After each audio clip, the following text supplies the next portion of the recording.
نحمدہ و نصلی علی رسولہ الکریم اما بعد۔ قبر میں 4 سوال ہوں گے۔ مسند احمد میں، سنن نبی داؤد میں حدیث موجود ہے۔ چوتھا سوال یہ ہے وما علمک۔ جب بندہ 3 سوالوں کے جواب دے گا تو پھر پوچھا جائے گا یہ معلومات تو نے کہاں سے لی ہے؟ تو بندہ جواب دے گا قرأت کتاب اللہ، میں نے اللہ کی کتاب کو پڑھا، وآمنت بھی، اس کے ساتھ ایمان لایا، وصدقت بھی، اور اس کی تصدیق کی۔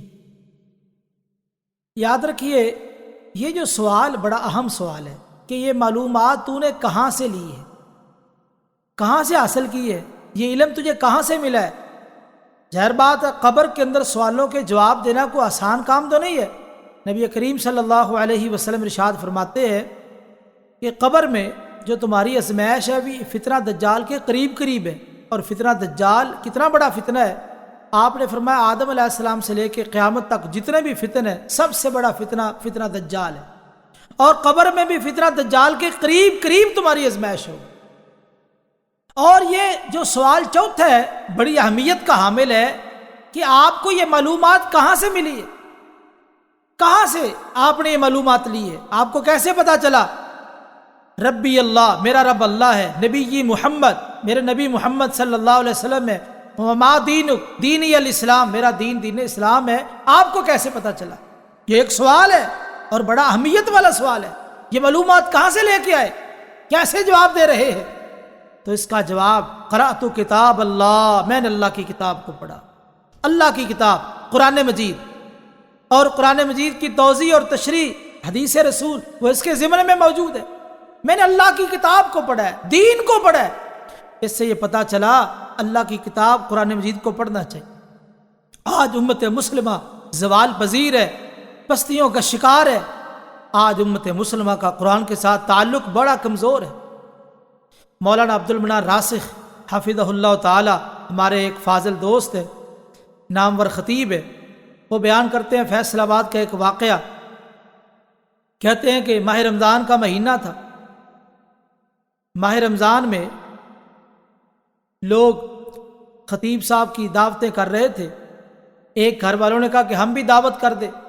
جب انہوں نے دعوت کی، دعوت پہ بلایا، کھانا وغیرہ کھلایا، اور کھانا کھلا کے ایک کمرے میں بٹھایا۔ وہاں برطانوی پاؤنڈ پڑے تھے۔ جب مولانا صاحب وہاں سے اٹھ کے گئے تو وہ پاؤنڈ غائب ہو گئے۔ ان کے ذہن میں یہ آیا کہ مولانا صاحب نے چوری کر لی ہے۔ انہوں نے بلانا چھوڑ دیا، تعلق توڑ دیا۔ خیر سارا سال گزر گیا۔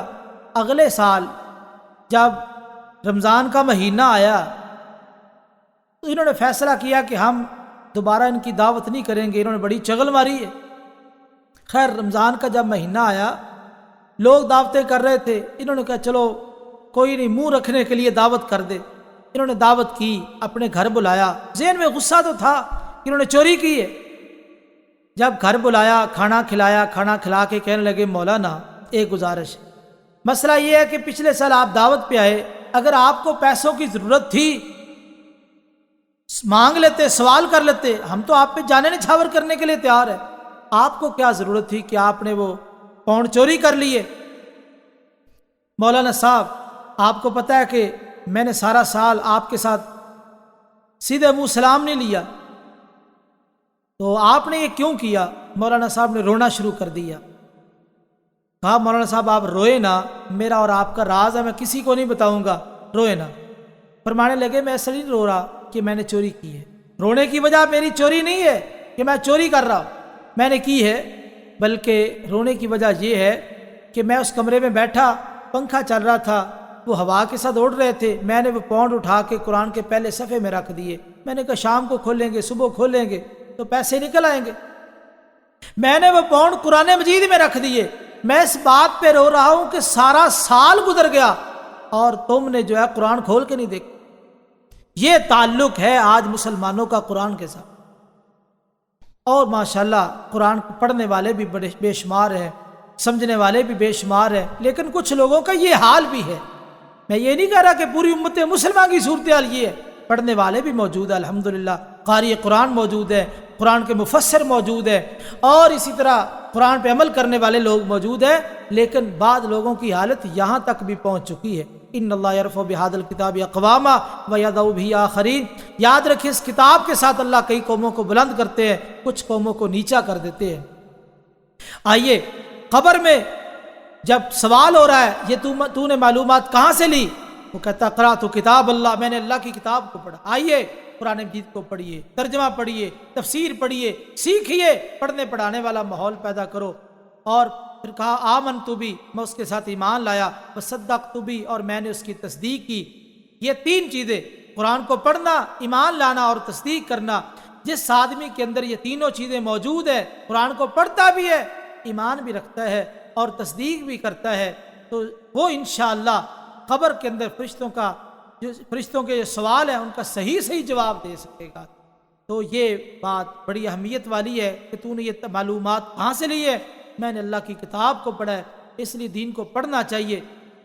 جو نہیں پڑھ سکے بزرگ ہیں، ان کی زندگی تو گزر چکی، وہ دین کو ماننے والے ہیں، لیکن جن کو اللہ نے موقع دیا ہے، صلاحیتیں دی ہے، تو دین کو بھی پڑھنا چاہیے۔ دوسرے دنیا کے علوم پڑھ کے آپ تھک چکے، لیکن آئیے دین کو پڑھیے، قرآن مجید کو پڑھیے۔ جو لذت قرآن حدیث کے پڑھنے پڑھانے میں ہے، دنیا کے کسی علم کے اندر وہ لذت نہیں ہے۔ تو آئیے جو شخص کتاب کے ساتھ، قرآن مجید کے ساتھ صحیح تعلق رکھتا ہے، وہی شخص ہی قبر کے اندر اس سوال کا جواب دے سکے گا۔ اللہ سے دعا ہے کہ اللہ تعالی ہمیں قرآن مجید کے ساتھ صحیح تعلق رکھنے کی توفیق نصیب فرمائے۔